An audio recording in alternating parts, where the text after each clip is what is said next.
Guys, natatakam na ako kumain na yan, no? Diba? Sobrang ano na yung mga buto-buto, oh. Guys, welcome back to my cooking vlog. For today's video ay magluluto ako ng chicken feet. Pero may kasamang laman yan, guys. Ayun. Tapos yung egg. Pinakuluan ko na pala to, guys, sa toyo. Kaunting toyo lang. Tapos mga pangpalasa. Pinakuluan ko para lumambot yung chicken feet. Tapos ngayon ay lulutuin ko siya. Lalagyan ko siya ng gulay. Kangkong. Lagyan natin ng kangkong, tapos bell pepper para sumarap. Non-stick pan yung gamit ko, guys, pero maglalagay pa rin ako ng kaunting mantika, kaunti lang. Mama, sumapasyate.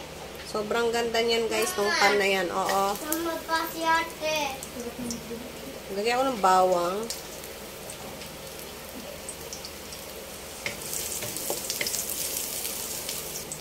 Pag non-stick pan pala, guys, ang ating kawali, ay ganito ang gamitin natin. Huwag yung stainless na kutsara para hindi siya magasgasan. Lagay ko na yung sibuyas.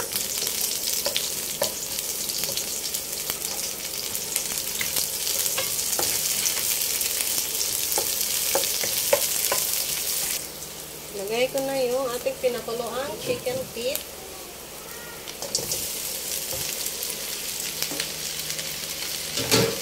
Pinakuluan ko talaga siya, guys, para yung matanggal yung lansa.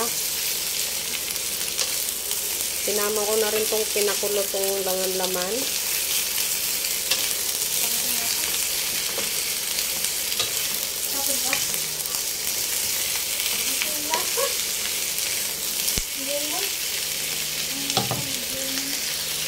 Lagay ko na yung bell pepper.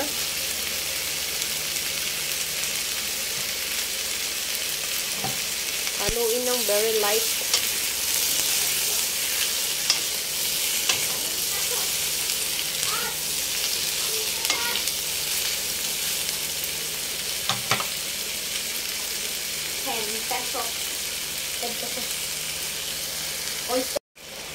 Lagay na ako ng sili, guys. Lagay ko na yung kangkong.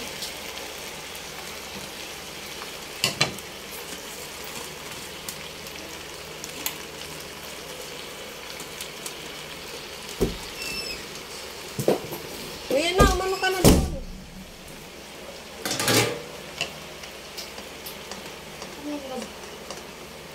Ayan. Lagay natin yung oyster sauce. Natig 10 pesos sa tindahan.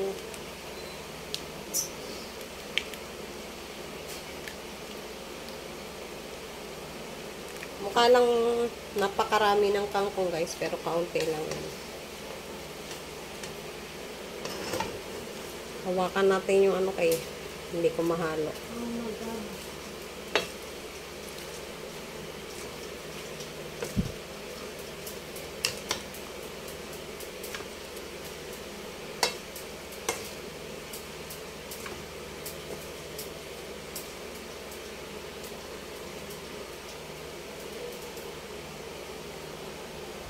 Lagay tayo ng kaunting water.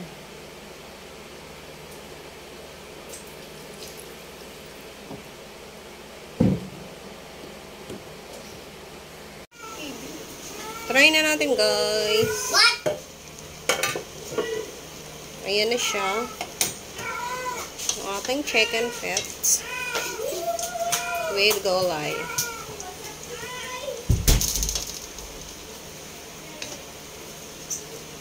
Tikman. Siyempre, kailangan nating tikman.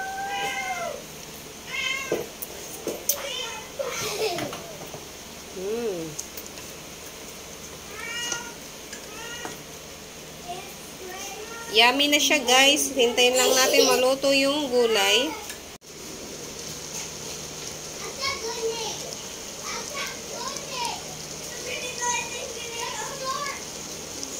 So, yun, guys. Luto na yung ating adobong kangkong na may chicken feet at chicken at egg. So, kompleto na, diba? Kain tayo. Diba? Sobrang ano na yung mga buto-buto. Oh.